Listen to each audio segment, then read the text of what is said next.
Hello and नमस्ते। स्वागत छ तपाईँहरूलाई हाम्रो यो विकली एनालिसिसमा। र यो एनालिसिसमा हामी हेर्ने गर्छौँ कि आउने हप्तामा आज सन्डे भइगयो र मन्डेदेखि हामी कसरी ट्रेड गर्ने हो र त्यही विषयमा हाम्रो यो विकली एनालिसिस हुन्छ कि आउने हप्तामा कसरी हामी ट्रेड गर्ने हुन्छौँ। यसका लागि हामीले यो टेक्निकल एनालिसिसमा डिपेन्ड भएर यो चार्टहरू बनाएर त्यसपछि हामी एनालिसिस गर्ने हुन्छौँ। यसमा कुनै त्यस्तो इन्डिकेटरहरू युज गरी हुँदैन।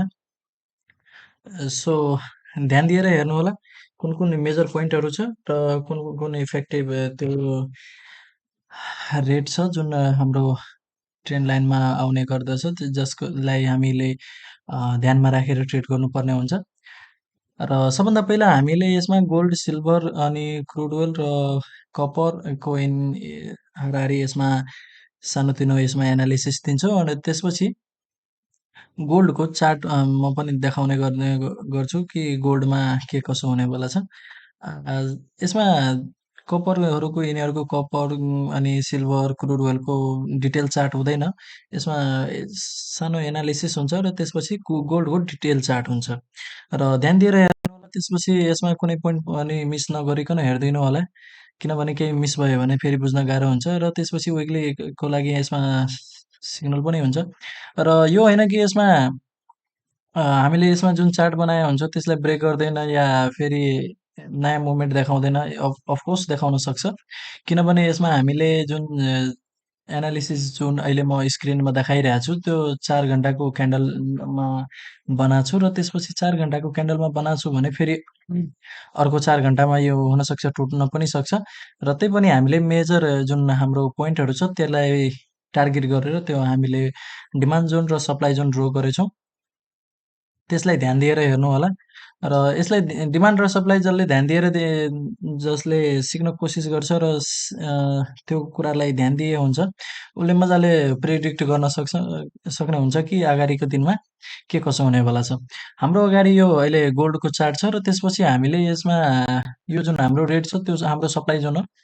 र यो सप्लाई जोन मैले कहाँबाट बनाएको छु भने यो प्रिभियस मार्केटबाट मैले सप्लाई जोन मैले भेटाएको छु र त्यसबाट मैले ड्र गरेछु। यो होइन कि अहिले जुन मार्केट चलिरहेको छ त्यसमै हामीले आफ्नो डिमान्ड र सप्लाई जोन खोजेर नै हुँदैन। यो हाम्रो पछिको पनि हेर्ने पर्ने हुन्छ।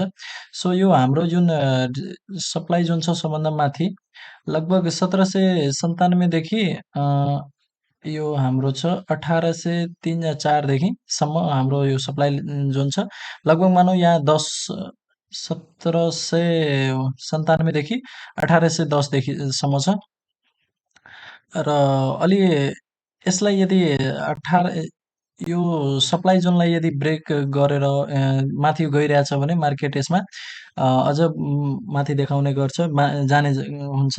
त्यसको लागि म डिफ्रेन्ट छुट्टै यसमा बनाइदिएछु चार्टहरू त्यो पछि म एक्सप्लेन गर्नेछु कि माथि कतिसम्म जान सक्छ।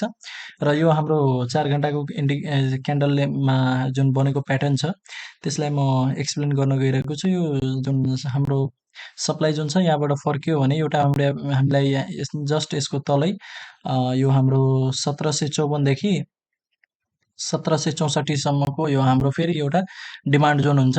यसबाट फेरि माथि पनि जान सक्ने हुन्छ। यदि यो डिमान्ड जोनलाई यदि ब्रेक गरियो भने त्यसपछि फेरि तल पनि हाम्रो एउटा ठुलो त नभनौँ एउटा हाम्रो सानो डिमान्ड जोन नै छ र त्यसको तल पनि डिमान्ड जोन छ। सो यसको मतलब यसले यदि यो डिमान्ड जोनले यदि ब्रेक गरिदियो डिमान्ड जोनलाई यदि ब्रेक गरेर अझ तल आइरहेछ भने यो हाम्रो नेक्स्ट टार्गेट हाम्रो यो 1666 र लगभग 1673 सम्म जाने चान्स हुन्छ जो अहिले धेरै टाढा छ।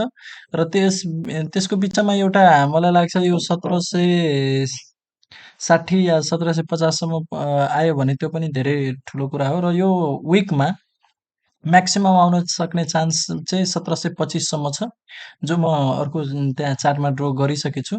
त्यति बेला म एक्सप्लेन गरिदिन्छु। यो विकमा धेरै एकैचोटि यहाँ 1673 या 1670 सम्म एक्सपेक्ट नगरौँ कि यति तल जान्छ भनेर। त्यो पनि यो सप्लाई जोनलाई यदि ब्रेक गरेन भने यहाँबाट फर्किरहेछ भने 1725 सम्म यसको गोल्डमा जान सक्ने चान्स छ। र त्यसपछि अब म सिल्भरतिर जान्छु। र सिल्भरमा हेर्दाखेरि यहाँ माथि हाम्रो जो जुन रेड लेभलको म सप्लाई जोन जुन बनाएको छु, यो पनि हाम्रो प्रिभियस मार्केटको सप्लाई जोन हो र यो धेरै हाई इम्प्याक्ट पार्ने सप्लाई जोन हो जसले गर्दाखेरि अहिले धेरै चोटि यहाँबाट मार्केट फर्किसकेछ र आश गर्छु कि यहाँबाट फेरि पनि फर्किन सक्छ।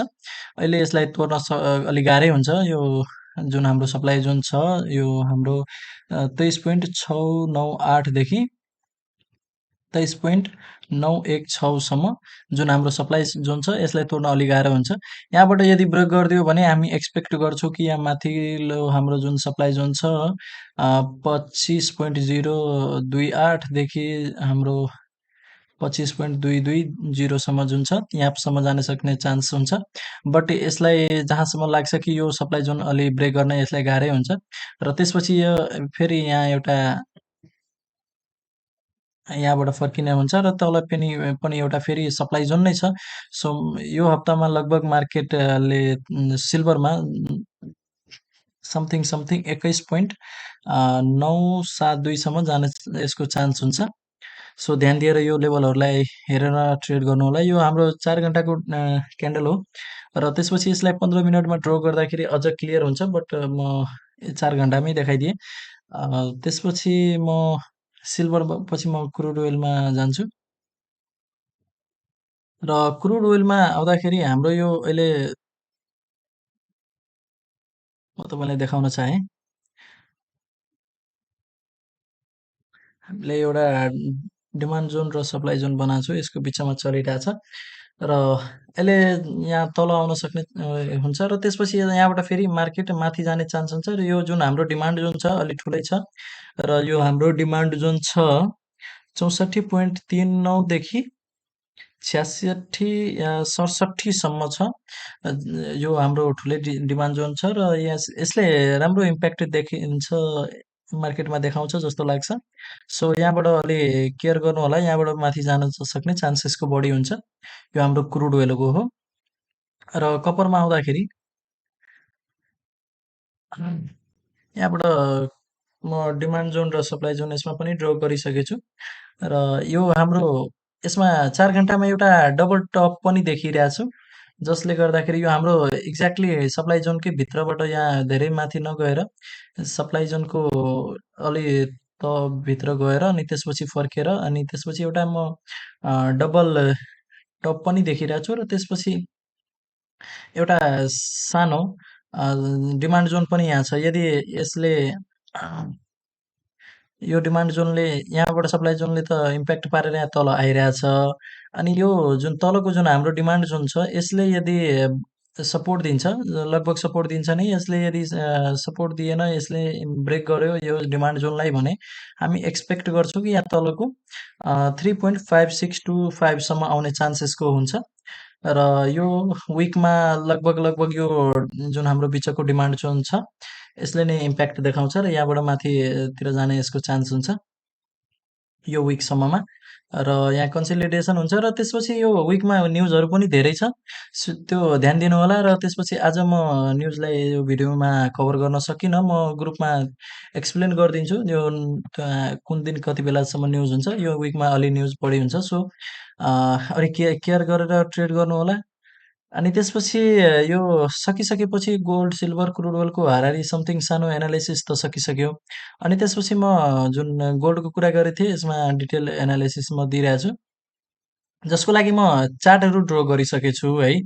अनि यो आफ्नो प्रिमियम मेम्बरहरूको ग्रुपमा हालिदिएछु चार्टहरू। यसमा के छ भन्दाखेरि यो हाम्रो डेली टाइम फ्रेममा बनाएको क्यान्डल हो होइन। अनि त्यसपछि यदि 1800 लाई यदि यहाँबाट जुन हाम्रो टार्गेट सरी यो ट्रेन्ड लाइन छ यदि 18 ले यदि 1800 लाई यदि क्रस गरिरहेछ या गरिरहेको छैन भने यदि सरी यो 1800 जुन हाम्रो लेभल हुन्छ 1800 एक्ज्याक्टली 1800 लाई यदि ब्रेक गरेन त्यहाँबाट माथि जान सकेन भने हामी 1700 91 जति हाम्रो टार्गेट हुन्छ। यहाँबाट हामी सेल गर्छौँ र 1791 सम्म हाम्रो टार्गेट हुन्छ र यो सानो सेल हुन्छ, धेरै ठुलो लट लिनु पर्दैन र यदि 1800 लाई ब्रेक गरिरहेको छैन, यदि यहाँबाट माथि गएर यदि 1800 लाई ब्रेक गरिरहेको छैन भने त्यसपछि यदि 1800 लाई ब्रेक गर्यो भने त्यसपछि हाम्रो यो माथि जाने चान्स हुन्छ लगभग यो 1811 सम्म यसको जाने चान्स हुन्छ र तल आइसकेपछि यो 1791 सम्म त हाम्रो यो सेलको त्यो हुन्छ होइन, टार्गेट हो 1791। अनि त्यसपछि यदि 1791 बाट तल अझ तल आइरहेछ र त्यसपछि 1788 लाई यदि ब्रेक गरिरहेको छैन अनि त्यसपछि यदि तल आउँदा आउँदा पनि 1788 लाई ब्रेक गरिरहेको छैन, अलि पोइन्टमा ध्यान दिनु होला प्राइजमा जुन म भनिरहेको छु। 1800 यदि तोडिरहेको छैन भने त्यहाँबाट सेल हुन्छ र 1791 सम्म जान चान्स हुन्छ र त्यहाँबाट अलि तल आएर यदि 1788 लाई ब्रेक गरिरहेको छैन भने त्यहाँ फेरि बाई गर्नु होला र त्यसपछि हाम्रो नेक्स्ट टार्गेट भनेको 1800 हुन्छ, 1807 हुन्छ। जो म त्यहाँ योभन्दा अगाडि जुन म डिमान्ड जोन र सप्लाई जोन जुन म एक्सप्लेन गरिरहेको थिएँ त्यसमा म हेर्नु त म एकचोटि फेरि देखाइदिन्छु। यसमा जुन म एक्सप्लेन गरिरहेको थिएँ डिमान्ड जोन र सप्लाई जोन एक्ज्याक्टली यही लोकेसनमा छ। यो जुन हाम्रो सप्लाई जोन छ यहाँबाट यदि ब्रेक गरेर यहाँ 1791 यहाँ तल आउने चान्स हुन्छ, यहाँ 1791 यहाँसम्म, यहाँबाट तल यदि 1800 लाई क्रस गरेन भने यहाँबाट तल आउने चान्स हुन्छ यहाँ 1791 सम्म। फेरि अझ तल आयो 1788 सम्म आयो र यो 1788 लेभललाई ब्रेक गरेर अझ तल सरिरहेको छैन भने यहाँबाट फेरि बाई गर्नु होला र हाम्रो नेक्स्ट टार्गेट भनेको 1807 सम्म हाम्रो नेक्स्ट टार्गेट हुने छ। र त्यसपछि म फेरि त्यो चार्टमा जान्छु। र यो हाम्रो विकली चार्ट हो होइन। यदि विकली चार्टमा के हुन्छ यदि 1811 लाई क्रस गरिरहेछ यहाँबाट हामी बाई गर्छौँ, यो विकली चार्टमा देखिरहेछ यस्तो। यदि 1811 लाई ब्रेक गरिरहेछ त्यहाँबाट माथि गइरहेछ भने हामी बाई गर्छौँ र हाम्रो नेक्स्ट टार्गेट भनेको 1820 र 1830 पनि हुनसक्छ। र त्यसपछि इनकेस यदि 1830 लाई पनि यदि क्रस गरिरहेछ भने हाम्रो नेक्स्ट टार्गेट भनेको 1850 सम्म जाने चान्स हुन्छ यो विकमा। यदि 1800 ध्यान दिनु होला, यो 1811 लाई यदि क्रस गरेर त्योभन्दा माथि 1812 1813 पुगिरहेछ भने हामी फेरि बाई गर्छौँ र त्यसपछि हाम्रो नेक्स्ट टार्गेट भनेको 1820 र त्यसपछि 1830। यदि 1830 लाई पनि यदि क्रस गरेर माथि गयो भने हाम्रो नेक्स्ट टार्गेट भनेको 1850 सम्म हुन्छ, त्यहाँ स्ट्रङ बाई हुन्छ। कृपया त्यो टाइममा बाई गर्नु होला। र त्यसपछि हामी अर्को क्यान्डलमा अर्को चार्टमा जान्छु। यो पनि विकली चार्ट नै हो र त्यसपछि 1850 यदि पुगेन यो 1850 लाई क्रस गरेन, जसरी कि बाईमा भने थिए 1811 लाई क्रस गर्यो भने 1820 1830 1830 लाई पनि क्रस गरिदियो भने 1850 र 1850 लाई क्रस गरेन भने 1849 मा सेल गर्नु होला। यो स्ट्रङ सेल हुन्छ र त्यो दिन न्युज पनि लगभग त्यो टाइममा न्युज पनि आउँछ र त्यति बेला स्ट्रङ सेल हुन्छ र 1849 बाट सेल गरेर हाम्रो नेक्स्ट टार्गेट भनेको 1800 र 1777 सम्म जाने चान्स हुन्छ।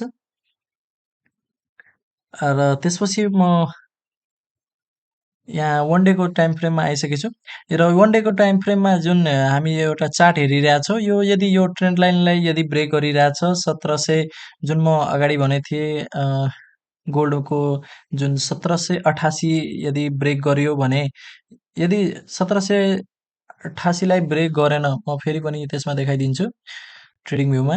यो हेर्नु त यहाँ 1788 यदि यो लेभललाई पनि ब्रेक गरिदियो भने यहाँबाट ब्रेक गरेर भने हामी फेरि बाई गरेर त्यसपछि 1800 र 1807 हाम्रो टार्गेट हुन्छ, यहाँबाट बाई गर्छौँ।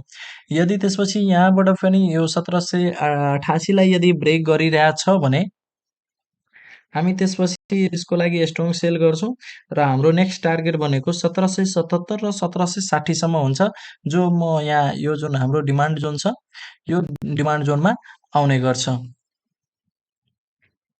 र त्यसपछि यो सकिसकेपछि ओके, यो हाम्रो मन्थली क्यान्डल हो र मन्थली क्यान्डलको हिसाबले यो त सेम नै हो, जसरी कि यो 1788 लाई यदि ब्रेक गरिरहेछ भने हाम्रो नेक्स्ट टार्गेट भनेको 1777, 1760 र अनि त्यसपछि यदि 1760 लाई पनि यदि ब्रेक गरिदियो भने नेक्स्ट टार्गेट हाम्रो 1750 देखि 1725 सम्म जान सक्ने चान्स छ, यो जुन हाम्रो आउने हप्तामा। र त्यसपछि यो प्राइजहरूलाई अलि ध्यान दिएर हेर्नु होला, या कुनै नबुझेको कुरा छ भने हामीले सोध्नु सक्नुहुनेछ। र त्यसपछि यो डिमान्ड जोन र सप्लाई जोन हाम्रो एम पोइन्ट छ, त्यसलाई ड्र गर्न चाहनुहुन्छ भने यो भिडियोलाई त्यहाँ ब्याक फरवर्ड गरेर ड्र गर्नु होला। यो इम्पोर्टेन्ट जोनहरू छ, यहाँबाट मार्केटले आफ्नो राम्रो मुभमेन्ट देखाएको हुन्छ। र डिमान्ड र सप्लाई एनालिसिस कोर्स यदि सिक्न चाहनुहुन्छ भने त्यसको लागि डिफ्रेन्ट हाम्रो ग्रुप छ, जसमा तपाईँले प्रिमियम एनालिसिस सिक्न सक्नुहुनेछ। आजको लागि यति नै थियो हाम्रो यो विकली एनालिसिस। र त्यसपछि मन्डे टु फ्राइडे हाम्रो लाइभ भिडियो पनि हुन्छ, जसमा हामीले सिग्नलहरू दिइरहेको हुन्छौँ। त्यो हेर्नु होला र त्यहाँबाट तपाईँले पनि आफ्नो ट्रेडिङ स्ट्राटेजी राम्रोसँग सेट गरेर राम्रो पोजिसनलाई बनाएर त्यसपछि ट्रेड गर्न सक्नुहुनेछ। हस् त साथीहरू, आजको लागि यति नै थियो। हामी नेक्स्ट डे पनि अर्को भिडियोमा आउने गर्छौँ र हाम्रो लाइभ मन्डे टु फ्राइडे हुनेवाला छ, र त्यसपछि हेर्नुहोला र त्यहाँबाट ट्रेड गर्न अलि ट्राई गर्नुहोला। हस् त साथीहरू, धन्यवाद।